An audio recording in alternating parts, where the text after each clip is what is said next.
I want to thank some of the great people from the Palm Beach County Sheriff's Office. They're here to take photographs, and it's my honor to do so. Also, the fire department, the great firefighters. So they're here throughout the room, and I want to thank you very much for being here. I'll be with you in a little while. We'll do some great photos. We have plenty of time. Policemen, policewomen, and firemen, firewomen, they're here, and we appreciate it very much. You've done a fantastic job. I think it's very important to state that incredible things are happening in our country. I think we've made more progress in 3 weeks than they've made in 4 years, especially with respect to the reputation of our country. And people are respecting us again as a country and as a powerful country, and maybe a smart country, but maybe not so smart, because when you look at some of the waste, fraud, and abuse that's being uncovered by Doge and the people at Doge, these are young, often young, but super brilliant people, incredible computer scientists and other things, and they're finding levels of fraud and waste and abuse like I think nobody ever thought possible. And so while we're here, I guess we can take a couple of quick questions. Go ahead, please. Please. Thank you, Mr. President. Could you tell us a little bit more about the Russia talks, your impression of how they went today, and if you're perhaps more confident or less confident of a deal after what happened today?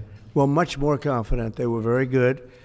Russia wants to do something. They want to stop the savage barbarianism. I mean, what's going on over there?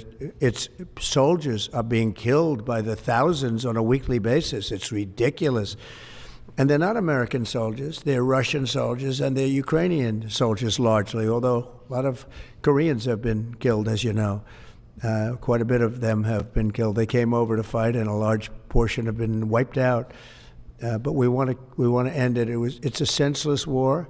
It should have never happened, would have never happened if I was president, and it's a shame to see it. And I see pictures that you don't see, but I see pictures of fields that look just horrible. It looks like Gettysburg. If you see the old pictures of Gettysburg, it's soldiers lying all over the field, body parts all over the field. They're all dead.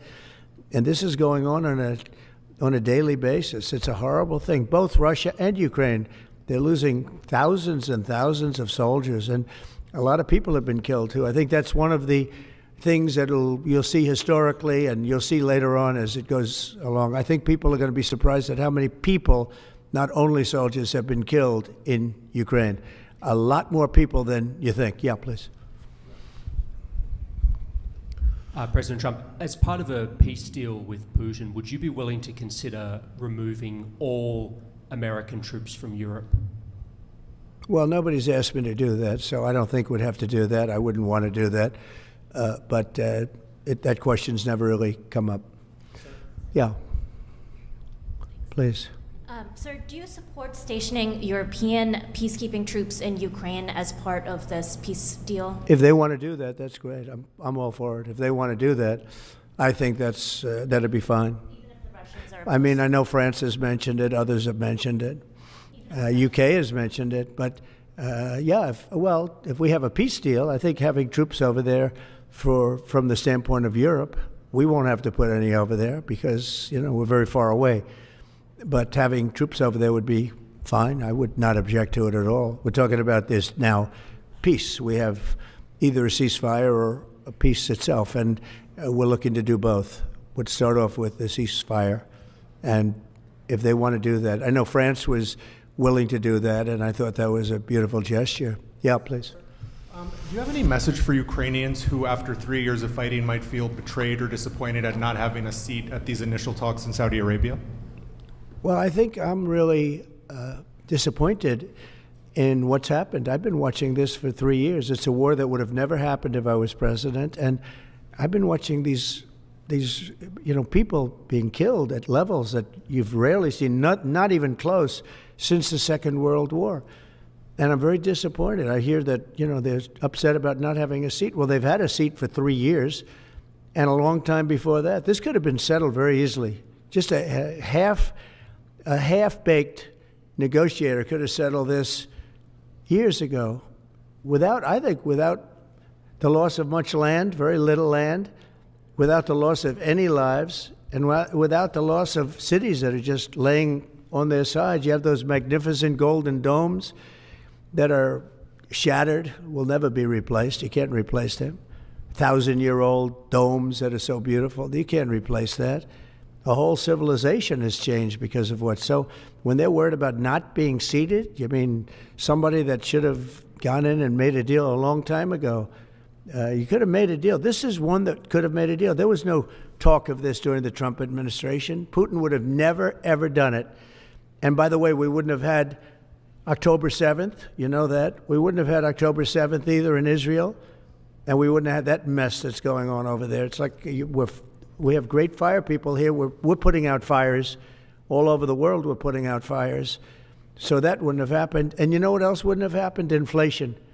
Because it was caused really by the cost of energy going through the roof because of their bad energy policies and also their spending, their terrible spending, wasteful spending on the Green New scam. It's a scam. It's a whole big scam. Yeah, please. Yes, sir. I want to ask you a little closer to home.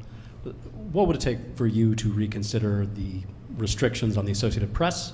And secondly, some of your advisors are concerned with the Associated Press's style guide, using language and giving guidance to not use words like illegal immigrant or to use phrases like gender-affirming care. And they're concerned about that being an encroaching amount of liberalism in the way in which the press writes about things. Do you share those concerns? Well, I do think that some of the phrases that they want to use are ridiculous, and I think, frankly, they become obsolete, especially in the last 3 weeks, because many things have happened in the last 3 weeks. And I didn't know about that, but I would say that if they want to use certain phrases like that, and I guess some are okay, but many aren't, but the Associated Press just refuses to go with what the law is and what is taking place. It's called the Gulf of America now. It's not called the Gulf of Mexico any longer.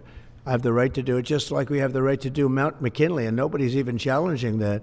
But only the essentially it's primarily the Associated Press, and I don't know what they're doing, but I just say that we're going to keep them out until such time as they agree that it's the Gulf of America. We're very proud of this country, and we want it to be the Gulf of America.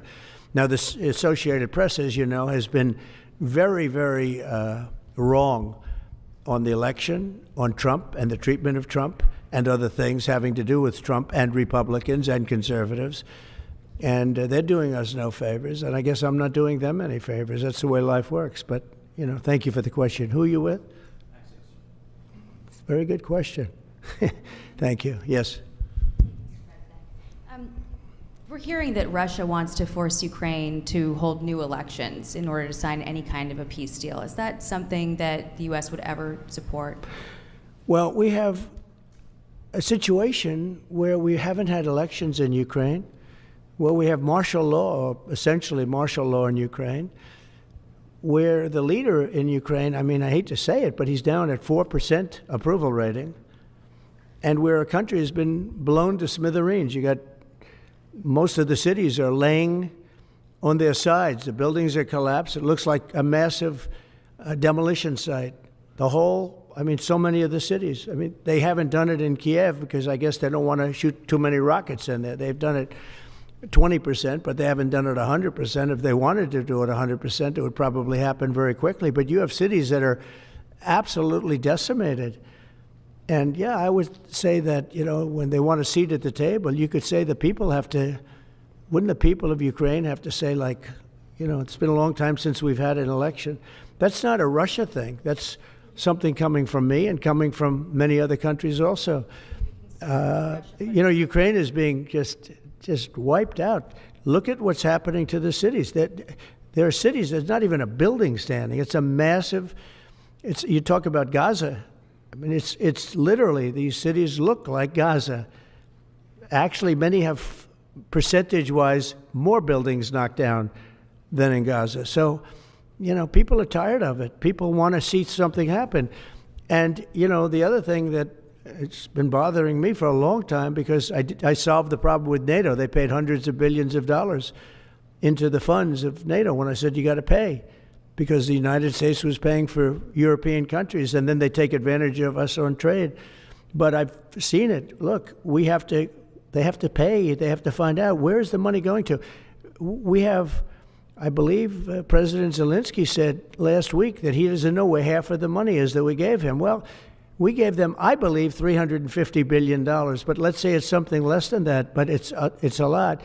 And we have to equalize with Europe because Europe has given us given a very much smaller percentage than that. I think Europe has given $100 billion, and we've given, let's say, 300 plus, and it's more important for them than it is for us. We have an ocean in between, and they don't. But where is all the money that's been given? Where is it going? And nobody, I've never seen an accounting of it. We give hundreds of billions of dollars. I don't see any accounting. So I want to see peace. Look, you know why I want? Because I don't want all these people killed anymore. I'm looking at people that are being killed, and they're Russian and Ukrainian people, but they're people. Doesn't matter where they're from on the whole planet. And I think I have the power to end this war. And I think it's going very well. But today I heard, oh, well, we weren't invited. Well, you've been there for 3 years. You should have ended it 3 years. You should have never started it. You could have made a deal. I could have made a deal for Ukraine that would have given them almost all of the land, everything, almost all of the land, and no people would have been killed, and no city would have been demolished, and not one dome would have been knocked down. But they chose not to do it that way. And President Biden, in all fairness, he doesn't have a clue. What he was so bad for this. He was so bad, so pathetic, so sad. But with all of that being said, look, it is what it is. When I left, there was no chance that this could have happened. But it happened because we had incompetent leadership at many different levels. But when you see what's taken place in Ukraine with millions of people killed, including the soldiers, millions of people killed, a big percentage of their cities knocked down to the ground. I don't know how anybody even lives there. You know, when they say they took a poll and Zelensky's at 4%, who's living there? You know, I mean, it's hard to believe that people live there. Their cities are being knocked down, and this is something that would have never happened. And by the way, for 4 years, it didn't happen. It was never going to happen. Go ahead. One follow-up question. How would you counter the perception, because Russia's pushing for this, obviously, they don't really hold true elections, that would be a capitulation of some sort. How would you guard against potentially Russia installing a puppet government? And then finally, how would that new election have an impact on getting Zelensky to sign the rare earth minerals deal? Look, you have leadership, and I like him personally. He's fine. But I don't care about personally. I care about getting the job done. You have leadership now that's allowed a war to go on that should have never even happened, even without the United States. Look, we had a president who was grossly incompetent. He had no idea what he was doing. He said some very stupid things, like going in for portions and all of the things. He made a lot of bad statements, but he's grossly incompetent, and I think everyone knew that. This is something that should have never happened, would have never happened. And I used to discuss it with Putin. President Putin and I would talk about Ukraine, and it was the apple of his eye, I will tell you that. But there was never a chance of him going in. And I told him, you better not go in, don't go in, don't go in. And he understood that. He understood it fully. But I'm only interested, I want to see if I can save maybe millions of lives. This could even end up in a World War III. I mean, to be honest with you, you've been hearing now Europe is saying, well, I think we're going to go in and we're going to go. All of a sudden, you're going to end up in World War III over something that should have never happened. And, you know, it's a very sad situation. Yeah, please. In a court filing, the White House said that Elon Musk is not a DOJ employee and has no authority to make decisions. Can you clarify for us today well, Elon what Musk, his exact role is there? Yeah. Elon is, to me, a patriot. So, you know, you could call him an employee, you could call him a consultant, you could call him whatever you want. But he's a patriot. I mean, look at the kind of things. I just said, just write it down, just in case that question got asked, right? And which I'm surprised it took so long, actually. But you know what? Ukraine's a bigger deal because people are dying by the thousands a week, thousands. But look at this, from 90 to 99, Social Security, 6,054,000 people. Well, that's okay. Maybe that's possible. You know, 90 to 99, maybe it's possible. It's a lot of people, though, at that. But people that live to 100 to 109, 4,734,000. Wow, that's a lot. That means over 100 years old. They're 4 million people. I don't know too many. I know people that are doing great in their 90s, but not too many people over 100. But over 120, from 120 years old, people that are 120 years old up to 129, 3,472,000 people. Wow. You know that can't possibly be, because the record is like, I think it's one person, a woman, lived to 127, but they have 3,472. Okay, but now we're going really in. People from 130 years old to 139-year-old, 3,936,000. Wow. I wonder if people are getting paid with all this. I mean, are these checks? And that's what we're checking right now. People from 140 years old to 149 years old, 3,542,000, 140 years old and beyond. Now we're really going, because we're looking to break the record by 25 years. People from 150 years old to 159 years old, 1,345,000. These are in the, by the way, these are in the computer files. This is what they do well. They're super. I asked Elon, who are these Doge people? He said they're super brilliant computer people and they love the country. It's simple. Wait a minute. People from 160 years old to 169 years, 121,000. So 160-year-old people. 170 to 179,000, 6,087. But now, let's go into the real numbers. From 200 to 209 years old, 879 people. From 210 years old, I haven't met any of them. And if I did, I would bless them. I would worship the ground they walk on. 210 to 219 years, 866. From 220 years old to 229 years old, 1,039. And then you have two people. From 240 years old to 249 years old, one person. And there's one person that's 360 years old. That's just that. And then, where's the money being spent, right? Let's go into that for just a second. $520 million for a consultant on the environment. It's called Environmental, Social, and Governance. Investments in Africa and mobilize private sector resources. $520 million. Somebody got $520 million for an environmental, sounds like an environmental study. I've always been one that paid a lot of money for my environmental studies, but I paid like $50,000, not $520 million. $520 million for ESG.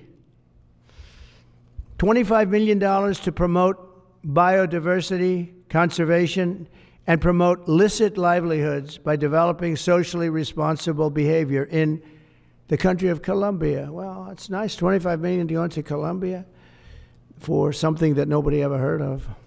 $40 million to improve the social and economic inclusion of sedentary migrants. $40 million. $42 million for Johns Hopkins, great place, to research and drive social and behavior change in Uganda.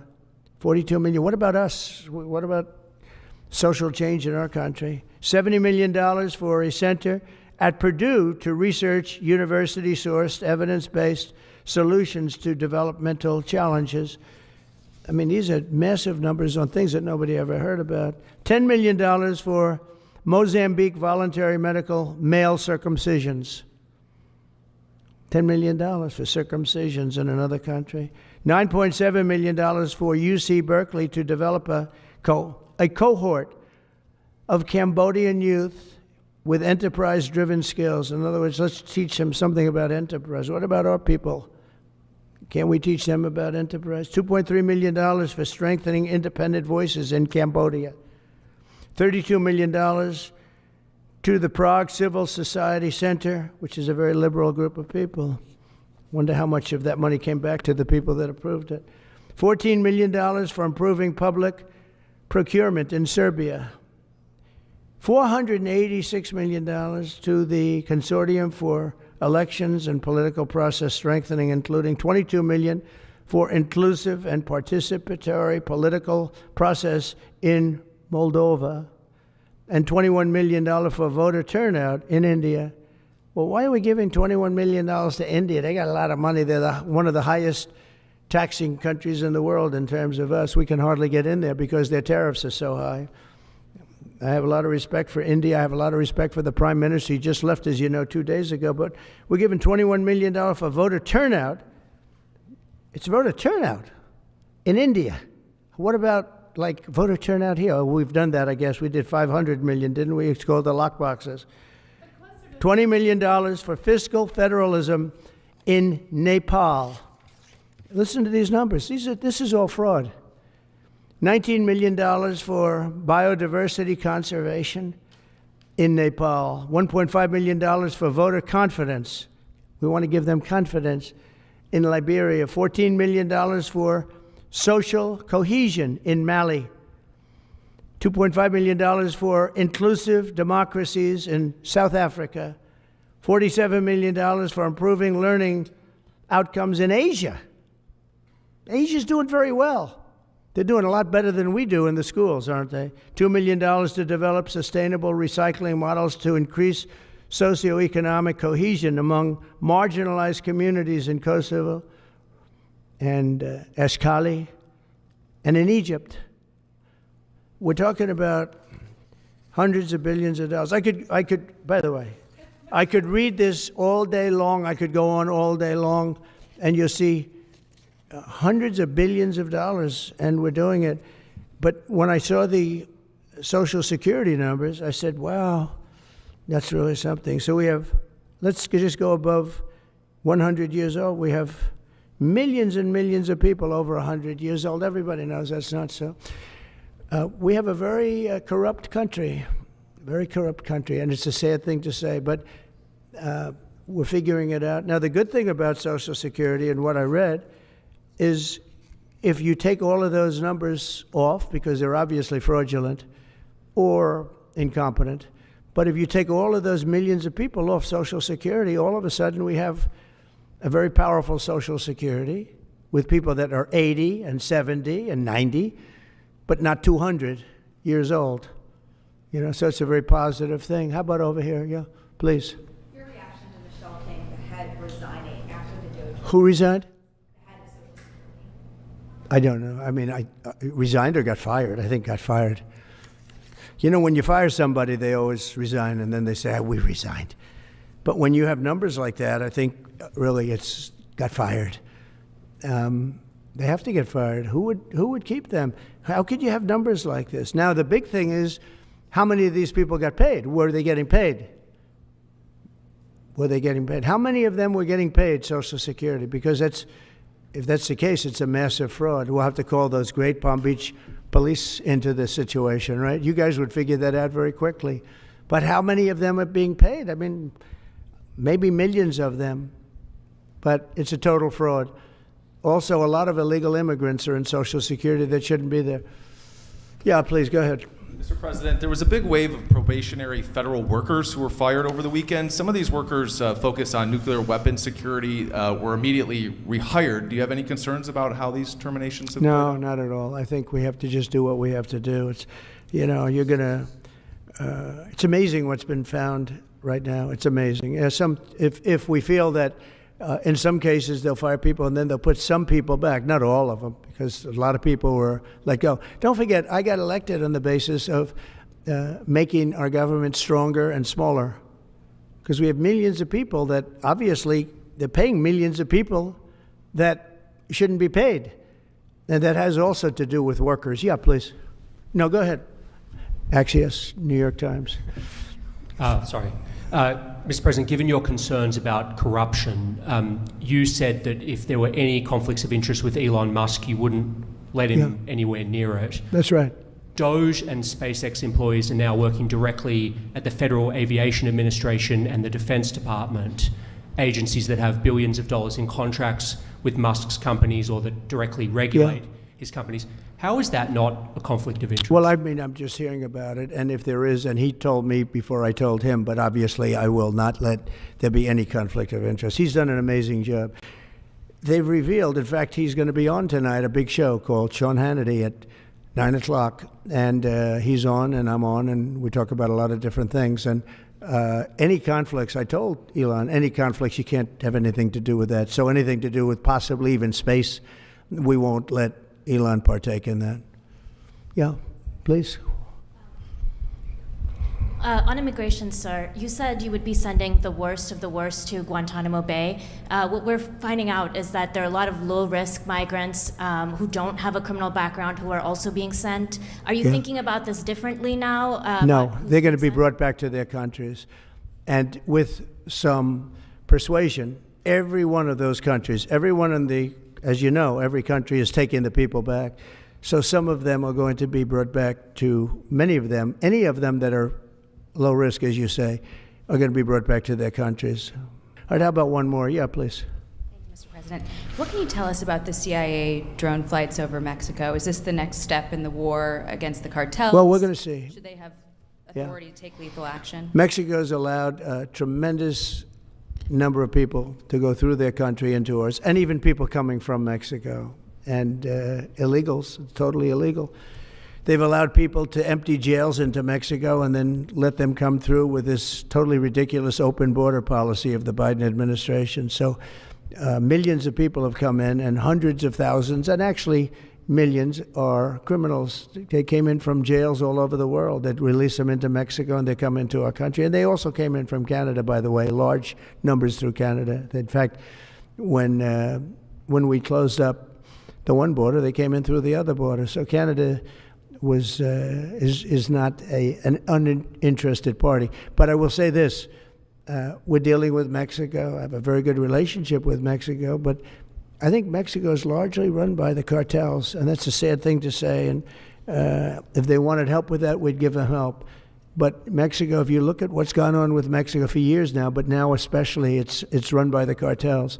And they've allowed millions of people to come into our country from jails and prisons of other countries from all over the world, not just South America, Africa, Asia, all over, a lot from the Congo in Africa, a lot. They opened their jails, they came in through Mexico, and we have some of the worst criminals coming in from the Congo and other places. So it's not just South America, and it's not just Venezuela, but they opened their jails. And you know, the crime rates in Venezuela and other places all over the world has gone way down. You know why? Because they've given us their prisoners, they've given us their drug lords and their gang members, and it's hard to believe that we accepted this. It's hard to believe that we allowed open borders, and we're taking in, you know, hundreds of thousands and millions of people coming in from all over the world that are absolute stone-cold criminals. In fact, 11,088 murderers, and many of those people have murdered more than one person.